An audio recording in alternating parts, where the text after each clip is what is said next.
찬미 예수님, 오늘은 10월 29일 연중 제30주간 금요일입니다. 독서와 복음 말씀 봉독하도록 하겠습니다. 성부와 성자와 성령의 이름으로 아멘.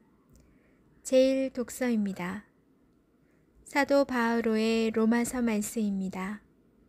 형제 여러분, 나는 그리스도 안에서 진실을 말하고 거짓말을 하지 않습니다.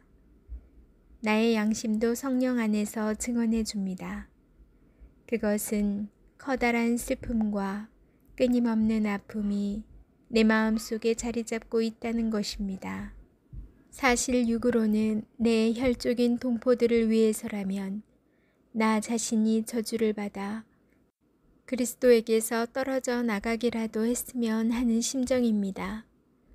그들은 이스라엘 사람입니다. 하느님의 자녀가 되는 자격, 영광, 여러 계약, 율법, 예배, 여러 약속이 그들에게 주어졌습니다.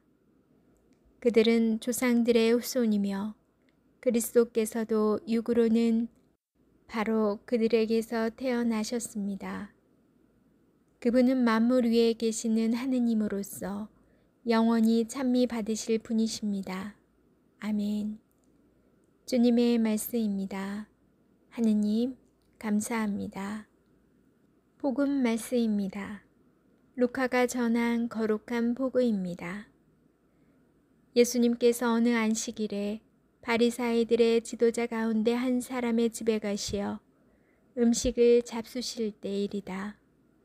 그들이 예수님을 지켜보고 있는데 마침 그분 앞에 수종을 앓는 사람이 있었다. 예수님께서 율법 교사들과 바리사이들에게 안식일에 병을 고쳐주는 것이 합당하냐, 합당하지 않으냐 하고 물으셨다. 그들은 잠자코 있었다. 예수님께서는 그의 손을 잡고 병을 고쳐서 돌려보내신 다음 그들에게 말씀하셨다.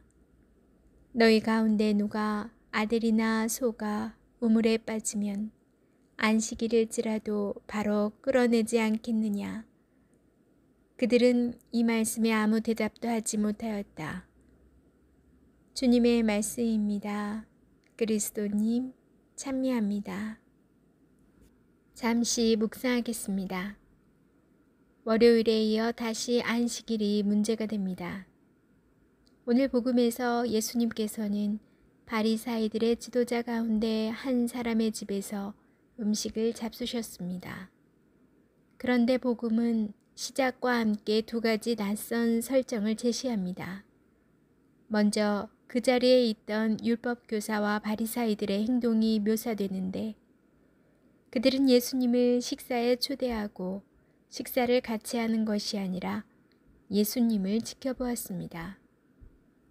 다른 하나는 식사 자리에 수종을 앓는 사람이 등장하는 것입니다. 위계 질서를 좋아하고 높은 자리에 앉기 좋아하던 율법 교사들과 바리사이들이 자신들의 식사 자리에 부정한 사람으로 여겨지는 병자와 함께 있었다는 것이 놀랍게 다가옵니다.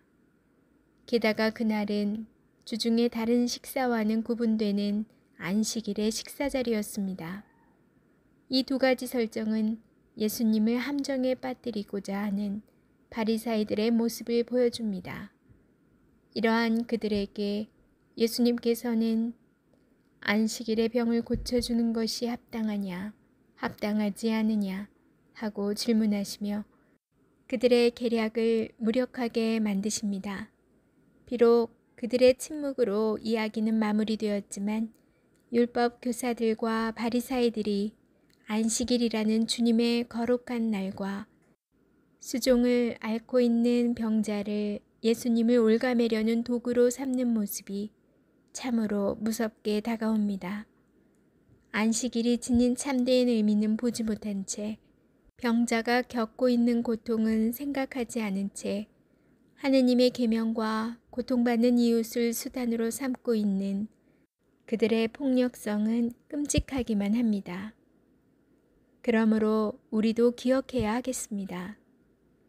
우리가 신자로서 지키는 계명과 의무가 지닌 본질적인 의미를 올바르게 깨닫지 못한다면 생명의 법이 나만을 위하거나 누군가를 억압하는 수단으로 전락할 수 있음을 말입니다. 지켜야 하는 계명보다 그 계명을 통해서 우리에게 말씀을 건네시는 하느님을 잊지 말아야 할 것입니다. 아멘. 성부와 성자와 성령의 이름으로 아멘. 얼마 전에 신랑이 그러더라고요. 신랑은 워낙 아이들이나 저를 이렇게 판단하는 걸 좋아하는 건지 잘해요. 저는 판단이라고 제발 남을 판단하지 마라, 심판하지 좀 마라 그러는데 신랑은 자기는 객관적인 눈으로 분석해 주는 거래요. 그런데 저에게 뭐 좋은 얘기도 해줘요. 그러다가 딱 하나 안 좋은 얘기가 귀에 딱 거슬리는 게 있더라고요. 저는 아이들에게, 우리 자녀들에게 굉장히 규칙을 좋아하는 엄마래요. 규칙에 딱딱 맞게 해야 하는 조금 어려운 엄마? 네. 그렇다는 거예요. 가만히 생각해 보니까 저희 아이들에게는 제가 그런 좀 잣대를 제시하는 것 같더라고요. 그런데 제가 가르치는 아이들은 선생님은 참 친절하대요. 저는 그게 전 줄 알았거든요. 근데 제 아이에게는 굉장히 마치 바리사이와 율법학자처럼 굉장히 규칙적으로 그 율법에 우리 집안에 맞는 그 지켜야 할 의무들을 잘 지키기를 계속 강요를 했던 엄마였던 거예요. 사실 듣기로는 굉장히 거북하고 막 반박하고 싶었지만 가만히 생각해 보니까 맞는 말이라 그냥 웃고 말았어요. 내가 그랬구나. 바리사이와 율법학자들도 아마 내가 잘하고 있어, 이런 규칙과 율법을 잘 지켜야지, 그게 하나님을 위한 거지 라고 생각했을 거예요. 하지만 예수님의 눈으로는 그게 올바른 사랑이 아니다라는 걸 가르쳐 주시러 오신 거예요. 그 규칙과 율법을 뛰어넘는 그 위에 사랑이 있어야 한단다 라고 말씀해 주시는 게 꼭 저에게, 너희 아이에게도 그렇게 대해주어라 말씀을 하시고 계시는 듯 했습니다. 그래서 정작 밖에 남의 아이들, 다른 사람에겐 막 이렇게 하면서 사랑을 실천하면서 정작 내 아내, 내 아이와 가족에게는 그렇게 하지 못했었구나. 다시 좀 묵상하고 반성하면서 주님의 오늘 말씀을 기억하려고 합니다. 여러분들도 나는 과연 어떠한 엄마로, 또 가족의 일원으로 가정에서 하고 있는지, 또 어떠한 모습으로 밖에서 하고 있는지 묵상해 보시면 좋을 것 같아요. 오늘도 좋은 밤 되시고요. 저는 내일 다시 만날게요.